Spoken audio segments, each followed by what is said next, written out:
Moodbidri ಪೊಲೀಸಪ್ಪನ ಪೋಲಿಯಾಟ but ಬಯಲಾಗಿದೆ. ಒಂದು ಕಡೆ ಪತಿಯನ್ನ ಅರೆಸ್ಟ್ ಮಾಡೋದು, ಇನ್ನೊಂದು ಕಡೆ ಪತ್ನಿಗೆ ಕಿರುಕುಳ ಕೊಡೋದು, ಹಣ ಕೊಡದಿದ್ರೆ ರೌಡಿ ಶೀಟರ್ ಓಪನ್ ಮಾಡ್ತೀನಿ ಅಂತ ಬೆದರಿಕೆ ಹಾಕುವುದು, ಇನ್ನೊಂದು ಕಡೆ ಲೈಂಗಿಕ ಕ್ರಿಯೆಗೆ ಸಹಕರಿಸುವಂತೆ ಕಿರುಕುಳ ನೀಡೋದು. ಬೇಲಿನೇ ಎದ್ದು ಹೊಲ ಮೇಯೋದು ಅಂದ್ರೆ, ರಕ್ಷಕರೇ ಭಕ್ಷಕರಾದ್ರೆ, ಇನ್ನು ಮುಂದೆ ಹೆಣ್ಣು ಮಕ್ಕಳು ಪೊಲೀಸ್ ಸ್ಟೇಷನ್ಗೆ ಹೋಗಬೇಕಾದ್ರೆ ಯೋಚನೆ ಮಾಡಬೇಕಾಗತ್ತೆ.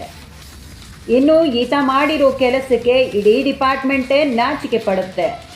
ಇನ್ನು ಈ ಇನ್ಸ್ಪೆಕ್ಟರ್ ಟಾರ್ಚರ್ಗೆ ಬೇಸತ್ತು ಗೃಹ ಸಚಿವರಿಗೂ ದೂರು ನೀಡಿದ್ರಂತೆ. ಆದರೆ ಏನು ಪ್ರಯೋಜನ ಆಗಿಲ್ಲ ಅಂತಾರೆ ಸಂತ್ರಸ್ತೆ. ಈಕೆ ಮಾತ್ರ ಅಲ್ಲ, ಇನ್ಸ್ಪೆಕ್ಟರ್ ಸಂದೇಶ್ ವಿರುದ್ಧ ಇನ್ನು 3 ಸಂತ್ರಸ್ತೆಯರು ಕೂಡ ದೂರು ನೀಡಿದ್ದಾರೆ.